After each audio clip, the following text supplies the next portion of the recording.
अभी तक बुंदेलखंड के लोकगीतों पर कोई कार्य मेरी दृष्टि से नहीं हुआ।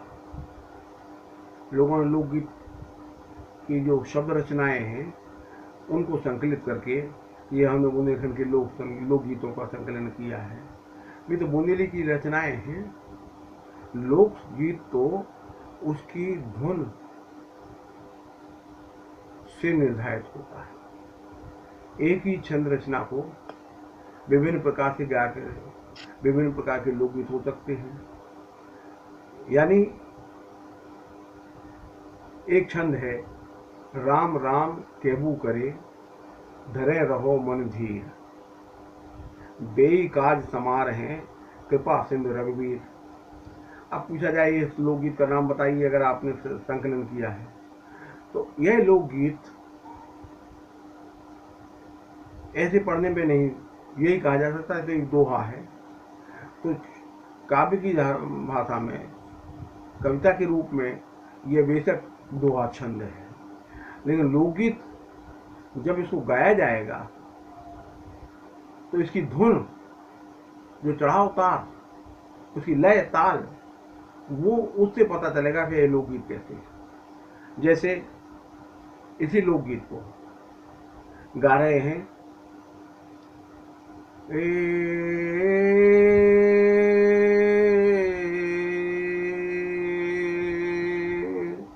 राम राम केहू करे धरे रहो मन धीर, बेई काज सुधार है तो कृपा सिंधु रघुवीर हो। और फिर वह शुरू हो जाएंगे डंडे से खेलना और नाचना। तो ये दीपावली पर जब आते हैं तो बड़े ही इस प्रकार का दोहा, कोई भी दोहा गाता है और उसके जो दोहा समाप्त होता है तो फिर चाचर ताल में, ताल का नाम चाचर ताल है, उस लयगत से और डंडों से शुरू हो जाए कड़क कड़क कड़क कड़क कड़क कड़क, और वो उसी ताल में जो झंग और ढोलक बजती है उस लय पर वो लोग नाचते रहेंगे और वो बजती रहता है। तो उसने गाया उन्होंने। तो अगर ऐसा गाया जाए तो इसी दोहे को आप कह देंगे कि दीवारी है। लेकिन इसी दोहे को हम दूसरी जगह जाके सुनते हैं तो वहाँ पर वो जो है इसमें सारंगी केकड़िया है उसको जो लोग बजाते हैं वो लोग भिमरिया राग में, और वो गाते हैं हरी हारी अरे राम राम केबू करो री अधरे रहो मन भीर रे, अरे बेई काज समारे री, अरे हाँ अरे बेई काज समारे री तो कृपा सिंधु रघुवीर राम दई, कृपा सिंधु रघुवीर राम दई, टिनक टिनक टिन टिनक टिनक टिन टिनक टिनक। और वो लोटा बजना शुरू हो जाएगा। लोटा हो, अब कसावी तो है नहीं, और बस उसी तरह की बाजे बजने शुरू हो जाएंगे तो हम कह देंगे सभी तो डिमरिया राग है, जबकि सब वही रचना। इसी को हम और आगे जाके देहातों में जाके देखते हैं तो वहाँ पर राई का नृत्य हो रहा है, बेड़नी नाच रही है, और वहाँ पर जो है उसको लंबी आवाज में एक गायक गाता है, राम राम के बू करी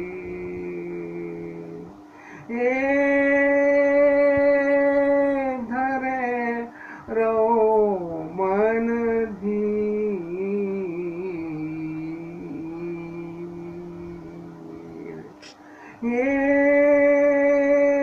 बेई काज समार है तो कृपा सिंधु रघुवीर, हे कृपा सिंधु रघुवीर के वेही काज समारे हैं, हे कृपा सिंधु रघुवीर के वेही काज समारे हैं, हे कृपा सिंधु रघु। और बेड़ी नाचती चली जाएगी, ढोलक या मृदंग बजती चली जाएगी, चिमकी जिसको नगड़िया कहते हैं बुंदेलखंड में, वो बजेगी उसी ताल में, हे कृपा सिंधु रघुवीर की बेही काज समारे, हे कृपा। इसे सखिया उपा कहते हैं। तो उन्हीं दोहों को सखिया उपा, सखी माने साखी, साखी होते हैं उसमें दोहा को साखी कहा, कबीर की साखियाँ। साखी माने दोहा, दोहा को गाया जाए फाग में, वो सखिया वो फाग में।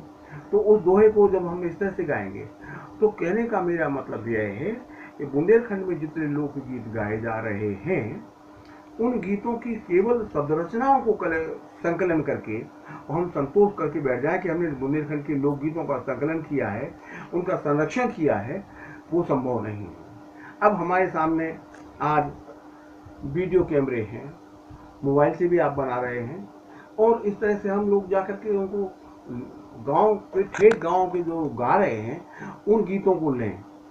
और ये तो स्थायी नहीं है, पहले कैसेट रिकॉर्ड बंद होता था, वो कैसेट खत्म हो गया, फिर सीडी बनने लगी, सीडी खत्म हो गई, अब वो पेन ड्राइव आ गया है, आगे और कुछ आ जाएगा, डिजिटल आ गया, ये आ गया, वो आ गया।